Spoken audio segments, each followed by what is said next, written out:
In the early years of the Second World War, the question of collaboration between the German occupiers and local populations in the territories captured from the Soviet Union became a central concern for both military and political authorities. Among these regions, the lands inhabited by ethnic Russians represented a particularly complex case.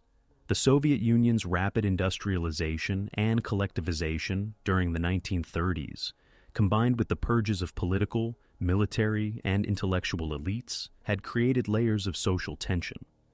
By the summer of 1941, when Operation Barbarossa commenced, the German invasion brought not only destruction, but also the possibility, real or imagined, for some individuals to align themselves with the new rulers against the Soviet state. The German High Command and the SS leadership initially adopted strict racial policies that restricted the recruitment of Slavic peoples into military formations. Official doctrine regarded Russians as unsuitable for integration into the German war effort beyond the roles of forced laborers or auxiliaries. Nevertheless, the scale of the conflict on the Eastern Front quickly challenged these assumptions. With front lines stretching from the Baltic to the Black Sea and millions of Red Army prisoners in German custody by the end of 1941, the Wehrmacht and the SS found themselves in possession of a vast human resource pool. As the war progressed, practical considerations increasingly outweighed ideological rigidity. Within German-occupied territories, responses among Russian civilians and prisoners of war varied widely. Some joined partisan groups loyal to Moscow, conducting sabotage and guerrilla warfare behind German lines. Others sought survival through collaboration, whether by working in local administrations, joining auxiliary police units, or entering volunteer formations under German command. Motivations ranged from hostility toward Stalin's regime to pragmatic concerns for food and shelter, to hopes of securing national or regional autonomy under German patronage.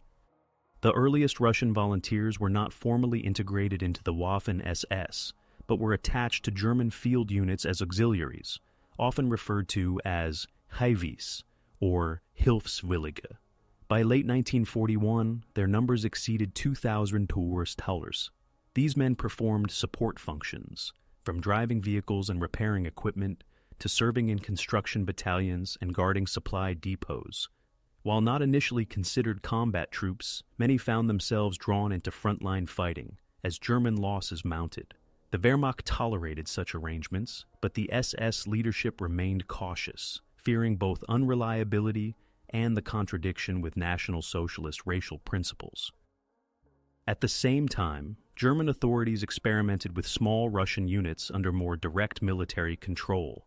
In occupied areas such as Smolensk, Pskov, and Bryansk, local recruitment efforts began producing armed formations tasked with anti-partisan operations. These units, often lightly armed and poorly trained, provided valuable manpower for rear area security. However, questions of loyalty persisted, as desertion rates were significant, and some recruits defected back to Soviet lines when opportunities arose. The turning point came in 1942, when the prolonged conflict and heavy German casualties forced a re-evaluation of policy. Figures such as Heinrich Himmler, initially opposed to the use of Slavic volunteers in the SS, gradually accepted their utility under strict German supervision. In practice, this meant that Russian recruits could be organized into Waffen-SS auxiliary units or be absorbed into formations such as the Schutzmannschaft battalions, which were formerly police units but often engaged in military operations. The geopolitical environment also shaped the emergence of Russian SS divisions. In Berlin, certain circles considered the possibility of fostering an anti-Soviet Russian movement that could be mobilized against Stalin's regime. Prominent émigré leaders, including former officers of the White Army, lobbied German authorities to allow the creation of a Russian national force. While Hitler personally distrusted these initiatives, he permitted limited experiments, especially as the Eastern Front grew more demanding. By 1943, with the German position deteriorating after Stalingrad and Kursk, the Waffen-SS began to absorb more Russian volunteers.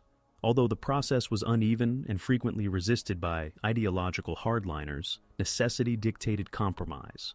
Russian formations began appearing under SS command structures, often led by German officers but manned predominantly by Russian rank and file. Their duties included frontline combat, rear area security, and anti-partisan campaigns, reflecting both the manpower shortages of the German army and the complex loyalties of occupied populations.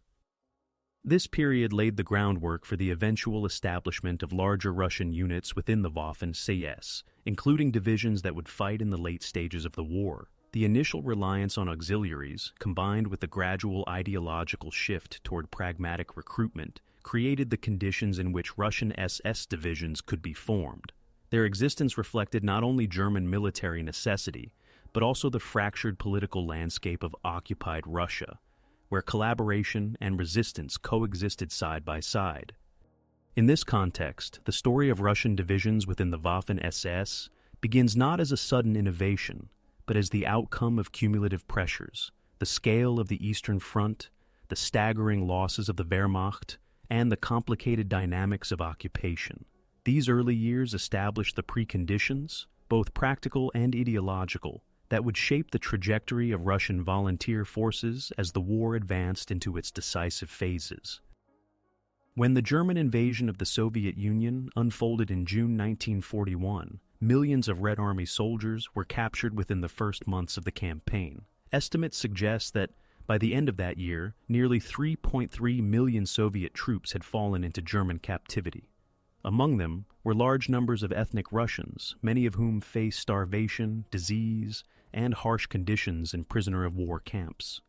The dire situation created both desperation and opportunity. For the German command, the idea of recruiting these prisoners into auxiliary formations promised to reduce the burden of guarding them, while simultaneously providing manpower for the war effort. For the captives, enlistment in German service was, at least initially, a matter of survival. The earliest organized use of Russian volunteers occurred within the Wehrmacht, rather than the SS. German field commanders were authorized to recruit Hiwis to support operations. By 1942, over 6,000 Soviet citizens, many of them Russians, were serving in this capacity.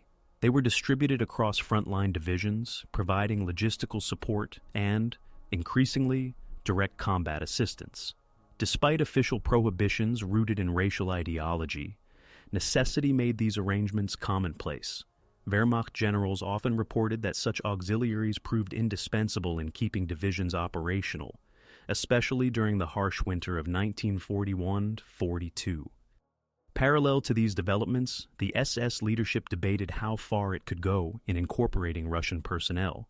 Himmler remained wary of creating overtly Russian units, preferring instead to rely on Baltic, Ukrainian, or Caucasian formations, which were considered more politically manageable. Nevertheless, as anti-partisan operations expanded across occupied territories, Russian manpower became unavoidable. Special units composed of Russian recruits were tasked with security operations in Belarus, Smolensk, and the Bryansk forests. These operations were complex. While they inflicted losses on partisan detachments, they also intensified hostility among local populations, who saw such collaborators as instruments of occupation. The German authorities also experimented with more formalized Russian units under émigré leadership. In 1942, figures such as General Andrey Vlasov, a former Red Army commander captured during the fighting near Leningrad, emerged as potential symbols for a broader Russian liberation movement. Initially, Vlasov was not entrusted with real command, but propaganda efforts around him laid the foundations for what would later become the Russian Liberation Army.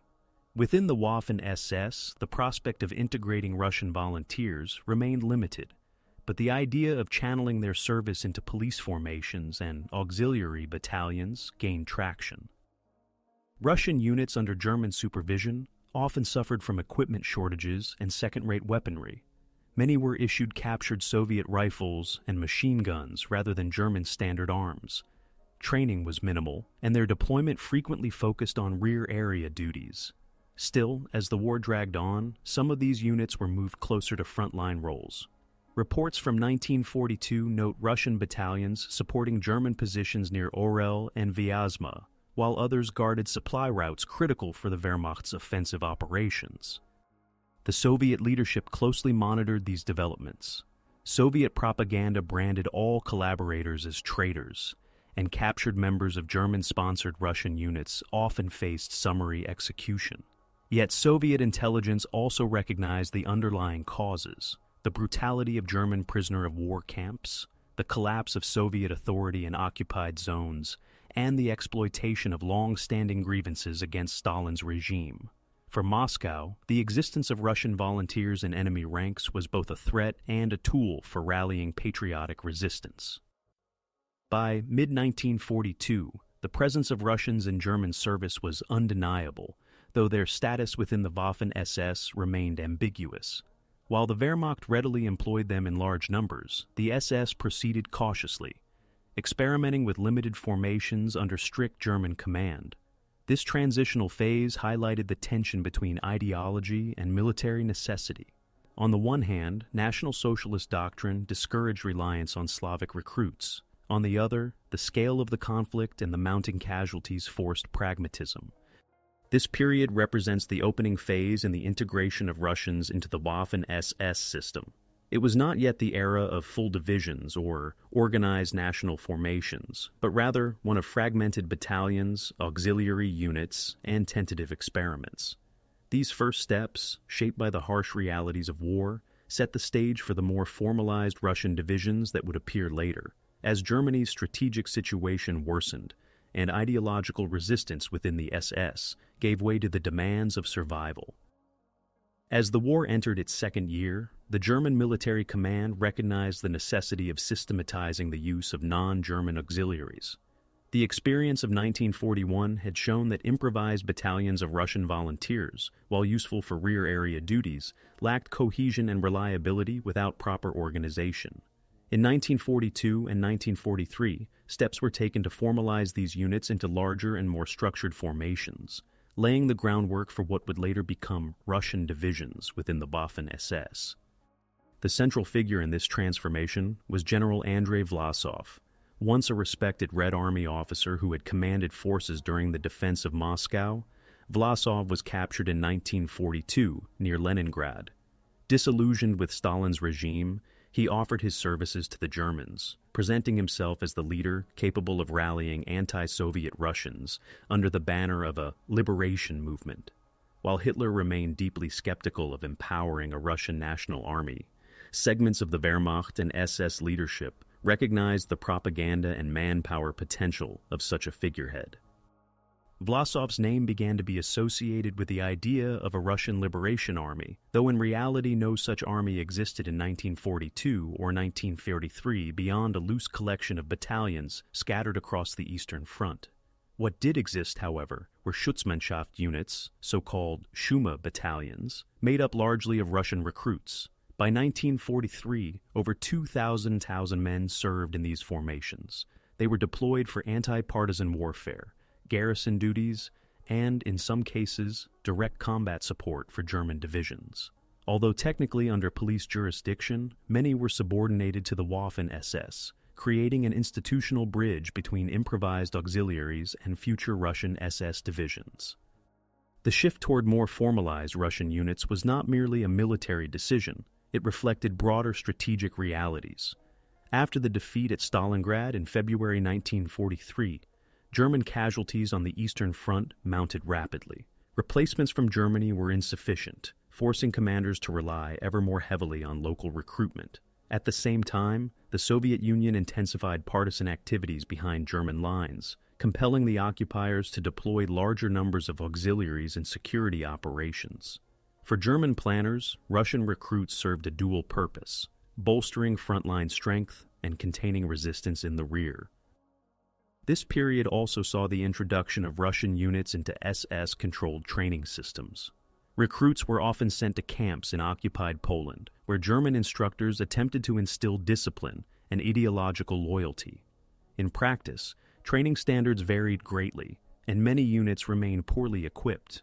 Nevertheless, the inclusion of Russian men in Waffen-SS structures represented a significant departure from earlier policy, marking a pragmatic adaptation of National Socialist military doctrine to wartime necessity.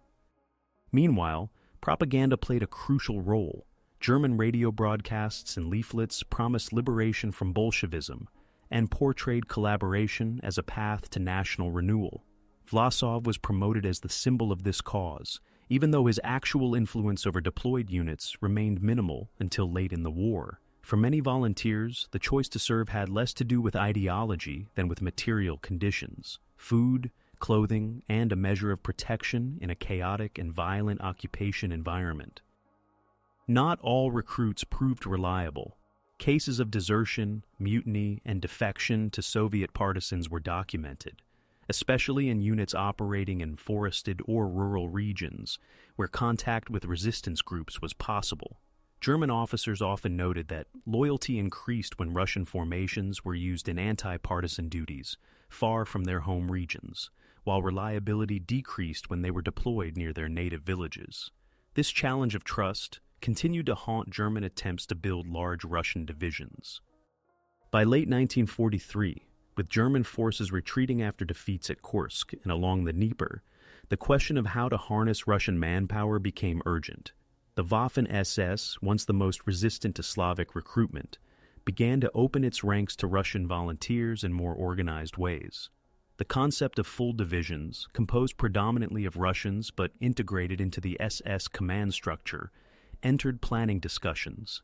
These formations would not only provide battlefield strength, but also serve as symbols of a pan-European crusade against Bolshevism, a narrative that the SS leadership sought to cultivate as Germany's position worsened. Thus, the years 1942 and 1943 marked the transition from fragmented auxiliary battalions to the planning of structured Russian SS divisions. The process reflected both the desperation of the German war effort and the complex motivations of Russian volunteers.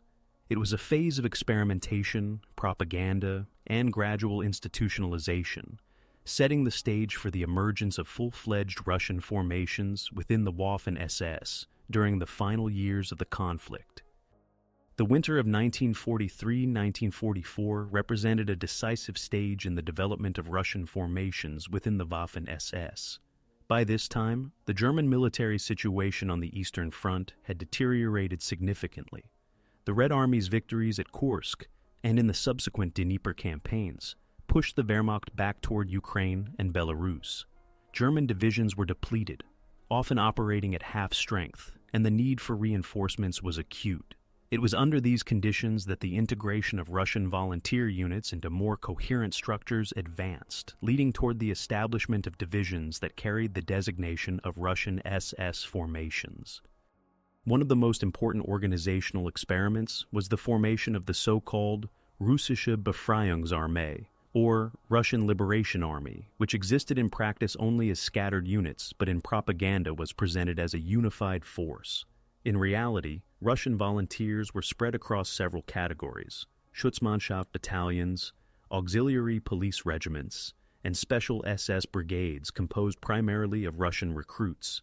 By late 1943, estimates suggest that as many as 300,000 Soviet citizens, including Russians, served in some form under German arms. Of these, a fraction were absorbed directly into SS structures, while the rest remained in Wehrmacht or police formations.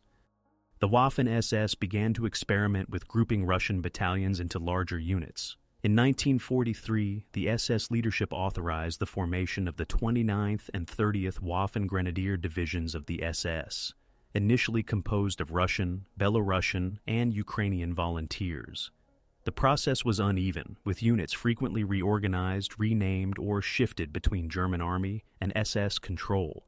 The 29th Division, formed in 1943, drew heavily from Russian recruits, many of them former prisoners of war. It was deployed primarily in anti-partisan operations in Belarus and Ukraine, where it gained a reputation for harsh security measures, but also suffered from high rates of desertion. Another critical development was the transfer of selected Russian battalions to Western Europe in 1943 and 1944. German command calculated that these units would be less likely to defect if stationed outside their native regions. Russian SS detachments were deployed to France, Italy, and the Balkans, where they participated in anti-resistance operations against local partisan movements. While their presence in these theaters was relatively small in numerical terms, often battalion-sized, their role demonstrated the German intent to expand the scope of Russian participation beyond the Eastern Front.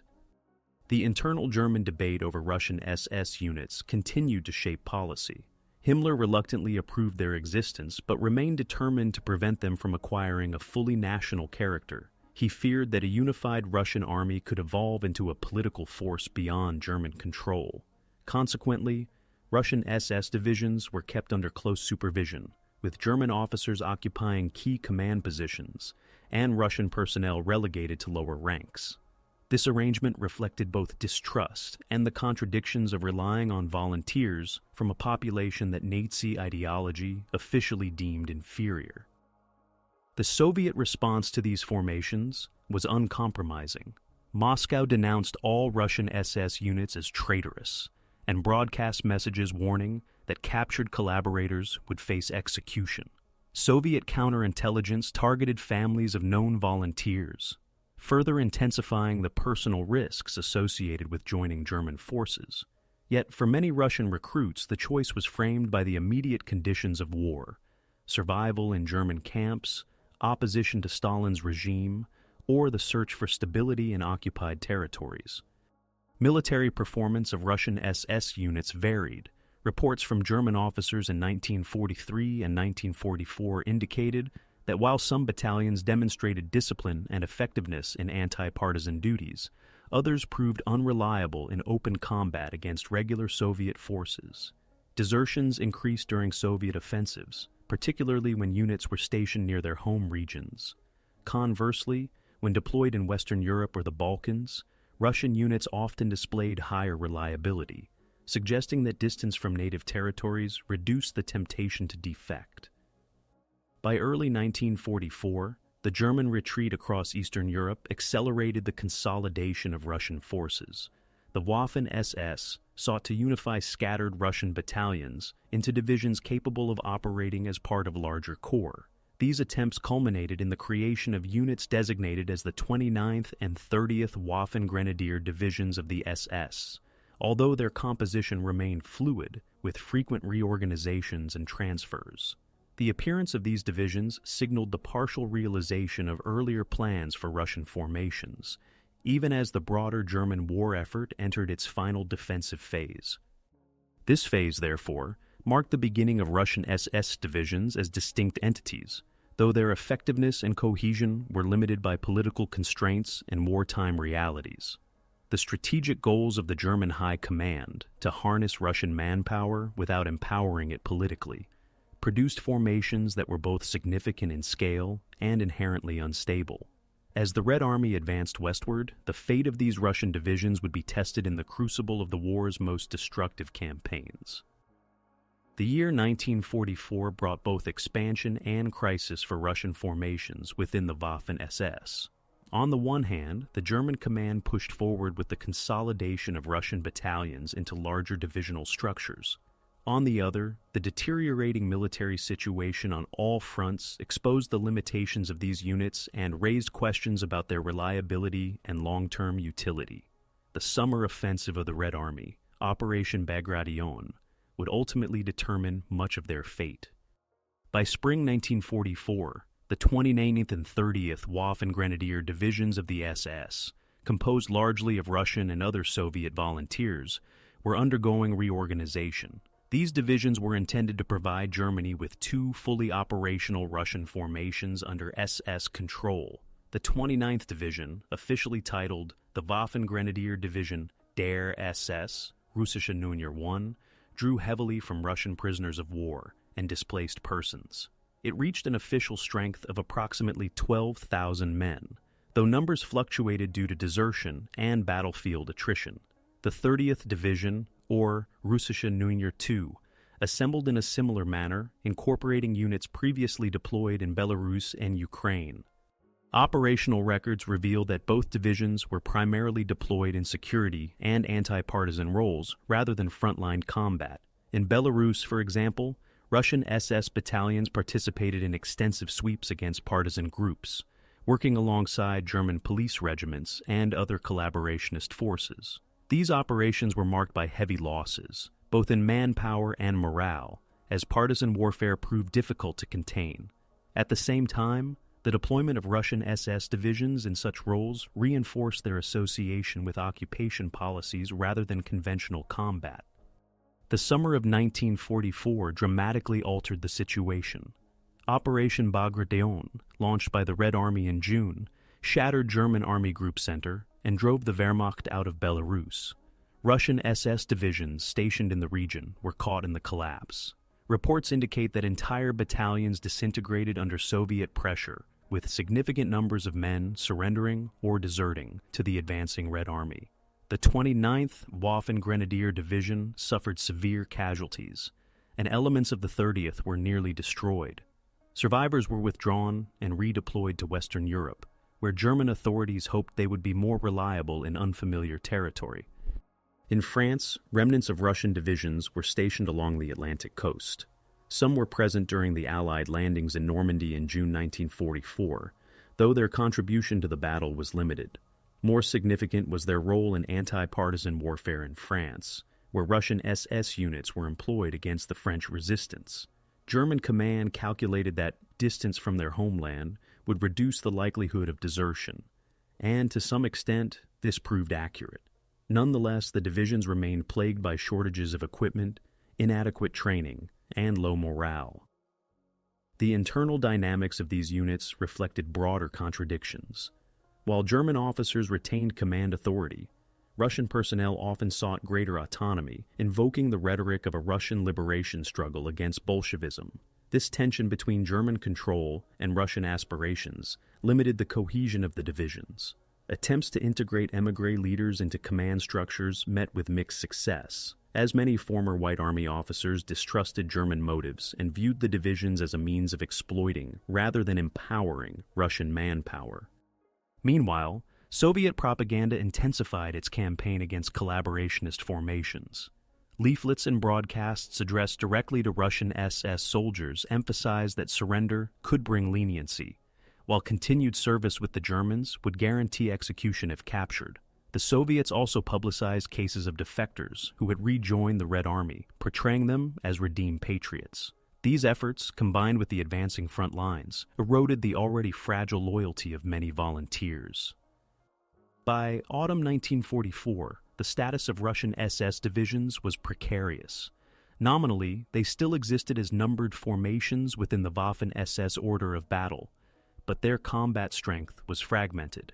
The 29th Division had been reduced to a fraction of its intended size, while the 30th had been transferred to France and later to Germany for reconstitution. Both divisions were used as reservoirs of manpower for other SS formations, rather than as independent operational entities. The collapse of the Eastern Front had demonstrated the limits of the experiment. While Russian SS divisions offered short-term manpower, they lacked the cohesion, training, and ideological commitment necessary to function as reliable combat units. The German effort to harness Russian volunteers without granting them true political or military autonomy produced structures that were inherently unstable. Yet these divisions would continue to exist in reorganized forms until the final months of the war, when the question of their ultimate role in the conflict and their place in post-war memory became even more pressing. The final year of the war, 1945, marked the peak and collapse of the attempt to create coherent Russian divisions within the Waffen-SS. By this point, Germany faced overwhelming pressure on all fronts. The Red Army advanced through Poland and into East Prussia, while the Western Allies crossed the Rhine into Germany itself. Against this backdrop, the German command reorganized surviving Russian SS units into larger formations, seeking to extract maximum military value from them in the war's closing months. The most prominent structure to emerge was the Committee for the Liberation of the Peoples of Russia, KONR, established in late 1944 with Andrey Vlasov as its symbolic leader. Although technically not an SS organization, KONR received direct support from the Waffen-SS, which provided training camps, equipment, and organizational frameworks. Himmler himself, previously opposed to Russian national formations, endorsed the creation of the KONR army as a last-ditch effort to mobilize anti-Soviet sentiment. Within this framework, the remnants of Russian SS divisions were consolidated into the 1st Division of the Russian Liberation Army, sometimes referred to as the 600th Infantry Division in German documents. This division, numbering around 230,000 men at its peak, included many who had previously served in the 29th and 30th Waffen-Grenadier Divisions of the SS, along with smaller Russian battalions withdrawn from the Eastern Front. The division trained in Münsingen, Germany, during the winter of 1944-45. Its equipment was a mixture of German and captured Soviet arms, reflecting chronic shortages. German officers continued to occupy key command posts, but Russian staff officers gained increased influence, giving the formation a more national character than earlier attempts. In combat, the division's deployment was limited and cautious. In February 1945, elements were sent to the Oder front, where they faced the advancing Red Army. Their role was primarily defensive, and reports suggest mixed performance. Some units held positions effectively, while others broke under pressure or sought opportunities to surrender. The distrust of German commanders remained evident. The division was rarely allowed to operate independently, and orders often emphasized strict supervision. A significant turning point came in April 1945, when Vlasov's forces were ordered to assist in suppressing the Prague Uprising against German occupation. Instead of fighting Czech insurgents, however, parts of the Russian Liberation Army chose to support the uprising, hoping to demonstrate loyalty to the anti-Nazi cause in the eyes of the Allies. This act of defiance highlighted the complex motivations within the Russian SS formations: survival, opposition to Stalin, resentment of German control, and the search for a political future beyond the war. Alongside the KONR division, smaller Russian SS units continued to exist in fragmented form. In France and Italy, battalions of Russian volunteers fought against partisans, while in the Balkans, Russian detachments were integrated into German anti-guerrilla operations. These units, however, were increasingly cut off from supply lines and suffered heavy losses during the German retreats of 1944-45. By spring 1945, most had been reduced to skeletal formations or absorbed into larger German units. The legacy of the Russian SS divisions was further complicated by the fate of their soldiers at the war's end. Many attempted to surrender to Western Allied forces, fearing certain execution if handed over to the Soviets. Despite these efforts, the terms of Allied agreements with Moscow led to mass repatriations. Thousands of Russian volunteers, including those who had served in Waffen-SS divisions, were forcibly returned to the Soviet Union, where they faced trials, imprisonment, or execution. This post-war outcome cemented their reputation within Soviet historiography as collaborators and traitors, while in exile communities they were often remembered as victims of both Nazi exploitation and Soviet retribution. The peak of Russian SS divisions, therefore, was paradoxical. At the moment of Germany's greatest weakness, these formations reached their largest scale and achieved the closest approximation to a true Russian army under German auspices. Yet, their operational impact was limited, their reliability questionable, and their ultimate loyalty divided. As the Third Reich collapsed, the divisions dissolved in a mixture of battlefield defeats, shifting allegiances, and the overwhelming advance of Allied forces.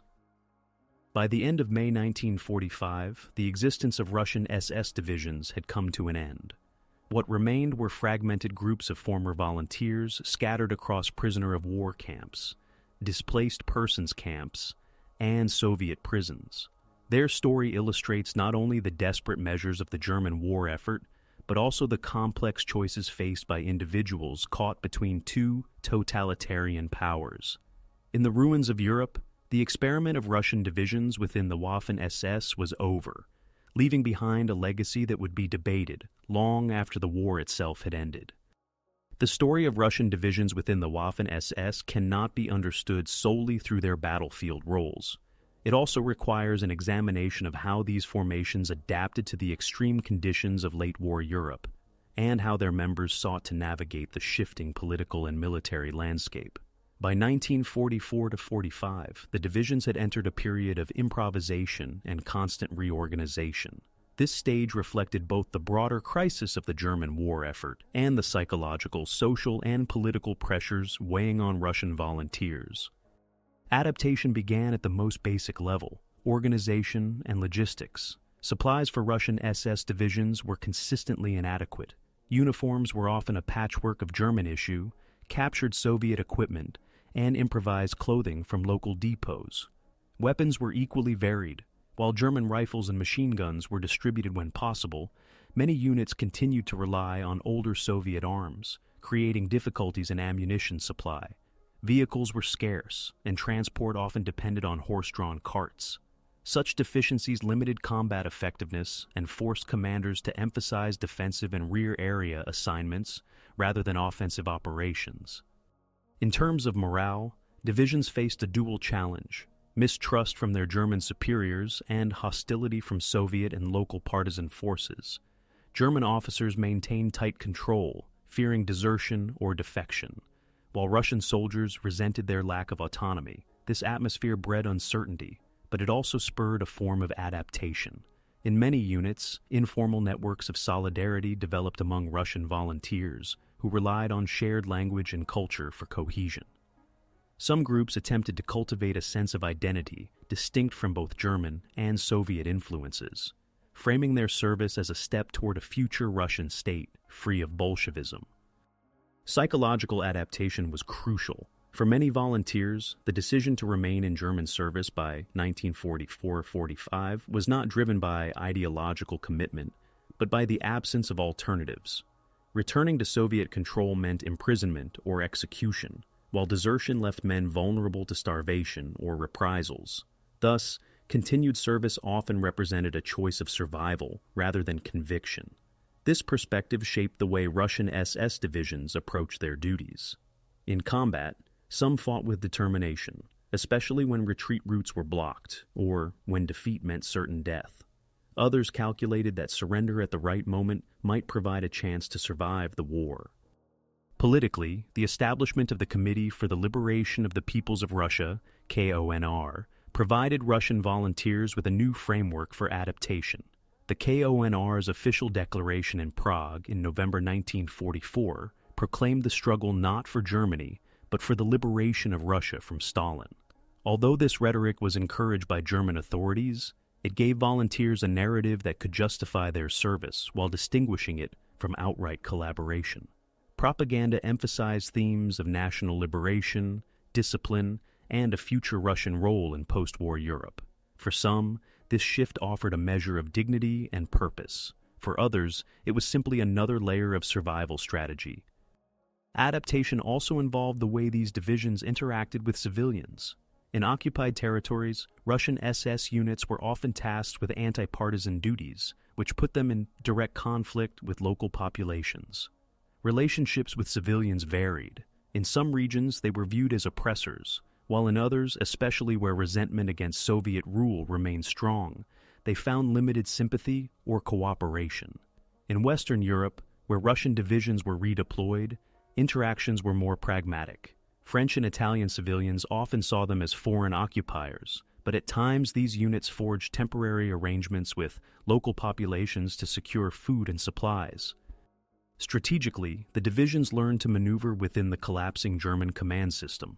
As the Wehrmacht and SS retreated on multiple fronts, Russian formations were shuffled across theaters, from the Eastern Front to Western Europe and even into Germany proper. This constant redeployment forced adaptability. Soldiers adjusted to new terrains, languages, and enemy forces, whether fighting partisans in France, defending river lines in Poland, or patrolling in Bohemia. For many, the goal was less about contributing to German victory and more about positioning themselves for survival in an increasingly uncertain endgame. By the spring of 1945, Russian SS divisions demonstrated the full spectrum of adaptation under extreme conditions. Some units continued to fight alongside German forces, even as defeat loomed. Others sought opportunities to switch allegiances, as in Prague, where Russian Liberation Army troops joined the Czech uprising against the Germans. This act reflected a strategic calculation. Aligning with resistance movements could improve chances of leniency from the Allies. Such decisions were not uniform, and within the same division, loyalties fractured, producing outcomes that range from continued combat to open defection. Thus, the adaptation of Russian SS divisions during the final phase of the war reveals the complexity of their existence. They were not static entities bound by ideology alone, but fluid formations shaped by logistical shortages, German mistrust, Soviet hostility, and the personal calculations of thousands of men caught between two collapsing worlds. Their ability to endure until the very end of the conflict was less a measure of cohesion or strength than a reflection of the extraordinary pressures and limited choices faced by those who served within them. The spring of 1945 brought the defining turning points for Russian SS divisions and other Russian units under German command. By this stage, the Wehrmacht had been forced onto German soil, and the collapse of the Reich was only a matter of time. For Russian volunteers, this period meant confronting the consequences of years of service under German authority, and deciding whether to fight, surrender, or attempt to realign themselves with a different side in the war's closing weeks. The 1st Division of the Russian Liberation Army, which incorporated remnants of earlier Russian SS formations, entered the battlefield on the Oder Front in February 1945. This was the last defensive line before Berlin. Reports from German archives describe their deployment in the Neu-Lvivne and Frankfurt sectors, where they faced Soviet artillery and tank assaults. Their numbers were estimated at around 18,000 men, supported by a mix of German and Russian officers. In these engagements, performance was mixed. Some battalions fought defensively with determination, inflicting casualties on Soviet advance units, while others collapsed under pressure, retreating in disorder, or attempting to desert. The lack of consistent training, inadequate supplies, and doubts about the war's outcome undermined their cohesion. At the same time, internal divisions deepened. Within the Russian Liberation Army and its affiliated SS units, some soldiers and officers remained committed to resisting the Red Army, believing that a German defeat would mean their own annihilation. Others viewed continued service as pointless and sought contact with Western allies or neutral organizations in the hope of avoiding repatriation to the Soviet Union. This divergence in outlook meant that by 1945, Russian SS divisions functioned less as unified military bodies and more as fragmented collections of men pursuing different survival strategies. One of the most dramatic episodes came during the Prague Uprising in May 1945. As German forces attempted to suppress the Czech insurrection, elements of the Russian Liberation Army, under General Bunyachenko, refused German orders to attack civilians. Instead, they aligned themselves with Czech insurgents, engaging in combat against retreating German troops. This act of defiance represented a symbolic break from years of German supervision. For the Russian units, it was also a calculated attempt to reposition themselves politically, portraying their struggle as one against both Nazism and Bolshevism, rather than as mere German auxiliaries. However, their decision came too late to significantly alter their fate, as the Allies had already agreed to repatriate Soviet citizens regardless of their final actions. Elsewhere, Russian SS detachments stationed in France, Italy, and the Balkans faced their own turning points.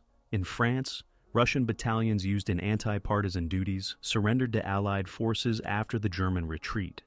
In Italy, small Russian SS contingents joined German units in resisting the final Allied offensives of April 1945, only to surrender shortly afterward. In the Balkans, Russian formations were caught in the chaos of German withdrawals, with some attempting to flee toward Austria to surrender to Western forces. In all these cases, the overriding concern of Russian volunteers was to avoid falling into Soviet hands. The numbers involved by the war's end were still substantial. Estimates suggest that between 12,000 and 15,000 Russians had served in various German formations, including the Waffen-SS, police battalions, and auxiliary units. Of these, only a fraction remained in cohesive divisions by 1945. But their presence across Europe, from the Oder to Normandy, from Italy to Bohemia, underscored the geographic spread of their service. The fact that so many Russian soldiers ended the war outside the Eastern Front demonstrated both the flexibility and the precariousness of German reliance on them. Turning points were also psychological. For many volunteers, the collapse of Germany meant the collapse of any hope for a Russian liberation movement under German auspices. Vlasov and his supporters had long promised a future Russian state, independent of both Hitler and Stalin, but with the Reich crumbling, this vision could no longer be sustained. Soldiers faced the stark reality that survival now depended on surrender and the mercy of either the Western Allies or, less fortunately, the Soviet authorities. The choices made in Prague, Austria, or Bavaria reflected attempts to influence that outcome. But ultimately, political agreements at the highest levels overshadowed the decisions made on the ground. Thus, the final months of the war marked the true turning point for Russian SS divisions. From being instruments of German occupation policy and military necessity, they became actors in their own uncertain destiny. Their battlefield actions mattered less than their choices of allegiance and surrender. For the men within these units, every decision carried life or death consequences, as the inevitability of Germany's defeat forced them to confront not only the end of the war, but also the personal reckoning that awaited in its aftermath. The collapse of the Third Reich in May 1945 brought an abrupt and often tragic end to the story of Russian divisions within the Waffen-SS and the broader Russian Liberation Army. As German military structures disintegrated, the surviving Russian formations faced disarmament, surrender, and, most decisively, the issue of repatriation to the Soviet Union. This aftermath was shaped not only by battlefield defeat, but also by international agreements among the victorious Allies, which sealed the fate of tens of thousands of men who had served under German command. At the Yalta Conference in February 1945, the Allied powers agreed to the compulsory repatriation of all Soviet citizens liberated from German control, regardless of the circumstances under which they had left their homeland. For Russian SS soldiers and other volunteers, this meant that surrender to British or American forces did not guarantee safety. Even those who had openly resisted the Germans during the Prague Uprising, or attempted to distance themselves from collaboration, were still classified as Soviet nationals, subject to return. The decision placed Russian divisions in an especially vulnerable position, as their service with the Germans left them exposed to severe punishment in the Soviet Union. In Austria and southern Germany, large numbers of Russian volunteers surrendered to British and American forces in the hope of avoiding Soviet retribution. Camps at Lienz, Plattling, and other locations became temporary holding centers for former members of the Russian Liberation Army, including remnants of the Waffen-SS divisions. Many believed they might be allowed to remain in Western Europe as displaced persons, or perhaps be integrated into émigré communities. However, Allied authorities, bound by Yalta agreements, prepared to hand them over to Soviet representatives.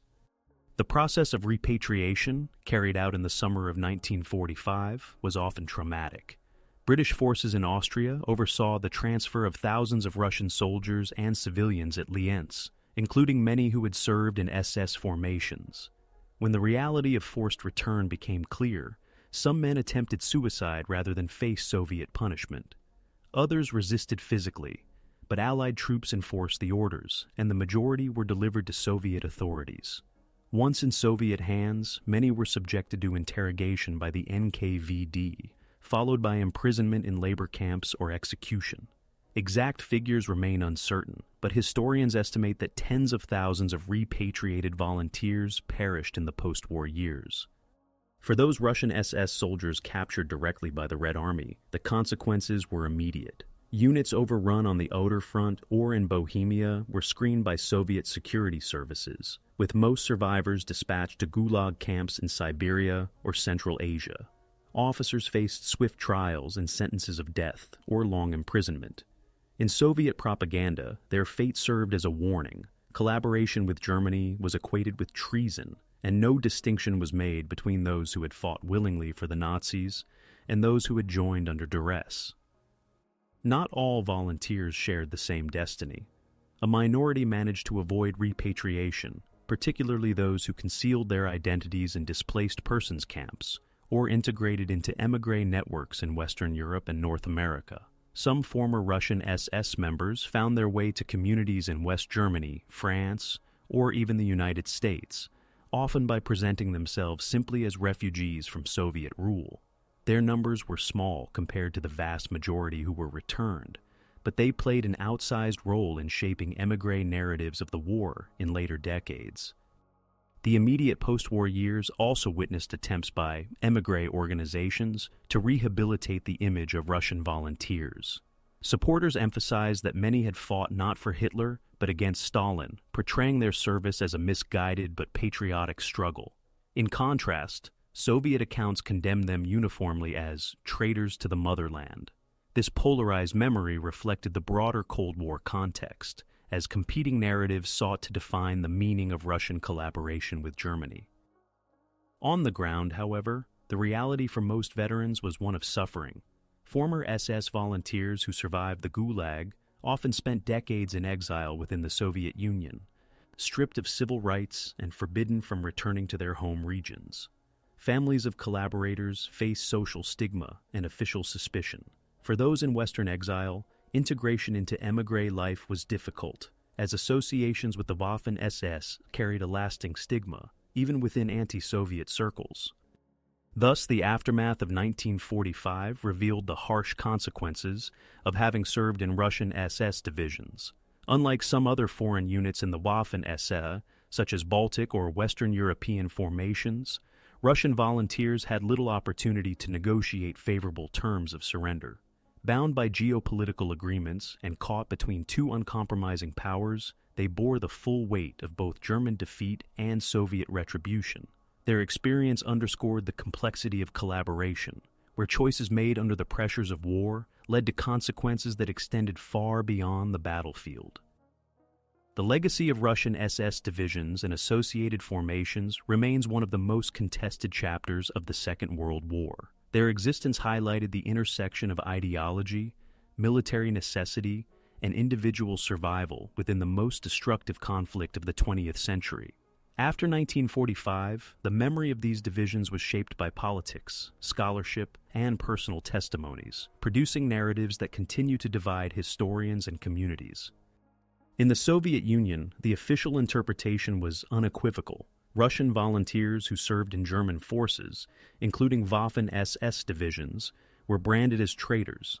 Their service was portrayed as betrayal not only of the Soviet state, but also of the Russian people themselves. Soviet historiography emphasized their participation in anti-partisan operations and portrayed them as collaborators in German occupation policies. This narrative left no room for nuance. Questions of coercion, survival, or anti-Stalinist motivation were dismissed. Veterans who returned from captivity faced imprisonment, labor camps, or lifelong stigma. Families of collaborators were often marked by association, suffering discrimination in employment and education. Outside the Soviet Union, the interpretation evolved differently. In émigré circles, particularly among former White Army officers and anti-Soviet intellectuals, Russian SS divisions were sometimes reframed as the first step toward a Russian liberation struggle. Figures such as Andrey Vlasov were celebrated not as Nazi collaborators, but as patriots who had attempted to free Russia from Stalin's dictatorship. This narrative gained particular traction during the Cold War, when Western hostility to the Soviet Union encouraged more sympathetic portrayals of anti-Soviet movements, even those linked to Germany. Memoirs, émigré publications, and later academic works often stress the theme of a third path, a struggle against both Nazism and Stalinism. Scholarly research after the fall of the Soviet Union added new complexity. Access to archives in Russia, Germany, and the West revealed the scale of collaboration, the diversity of motivations, and the contradictions inherent in the German approach to Russian volunteers. Historians now estimate that between 800,000 and 1 million Soviet citizens served in some capacity with the Germans during the war, though only a fraction were formally integrated into Waffen-SS divisions. Within that fraction, the record shows units that performed effectively under fire, as well as formations plagued by desertion and mistrust. The evidence underscores the point that these divisions were neither fully autonomous liberation armies nor simple tools of German occupation, but something in between. The legacy also extends to the broader question of collaboration and resistance in wartime. Russian SS divisions illustrate how individuals and communities navigated impossible choices under occupation: starvation in prisoner of war camps, repression under Stalin, or survival through collaboration. For some, joining German units meant access to food, shelter, and a chance to escape certain death. For others, it was an ideological stance against Soviet power. In either case, their service left a lasting imprint on the collective memory of the war, where moral judgment and historical context remain in tension. In contemporary Russia, the subject remains highly sensitive. Official narratives continue to emphasize the heroism of the Red Army and the treachery of collaborators. Yet, public debates occasionally touch upon the complexity of wartime choices, especially in light of broader discussions about Stalin's repression. The figure of Vlasov and his army remains particularly controversial, condemned in state discourse, but occasionally re-examined by independent scholars as a symbol of resistance to Stalinism, however compromised by association with Nazi Germany. In Western historiography, Russian SS divisions are often studied within the broader framework of foreign volunteers in the Waffen-SS, which included units from across Europe. Comparisons with Latvian, Estonian, or Croatian divisions highlight both similarities and differences. Like these formations, Russian units emerged from German desperation and occupied people's ambivalence. Unlike them, however, Russian formations suffered from the additional burden of Nazi racial ideology, which denied them full recognition and autonomy. This made their divisions structurally weaker and politically more unstable than most other foreign SS units. The memory of Russian SS divisions also lives on through survivors' testimonies. Some veterans publish memoirs in exile, seeking to justify their choices or present them as acts of patriotism. Others remain silent, burdened by fear of exposure or shame. In post-war émigré communities, debates over whether these men were freedom fighters or collaborators divided opinion, sometimes bitterly. For their descendants, the legacy remains complicated, caught between condemnation and a search for understanding.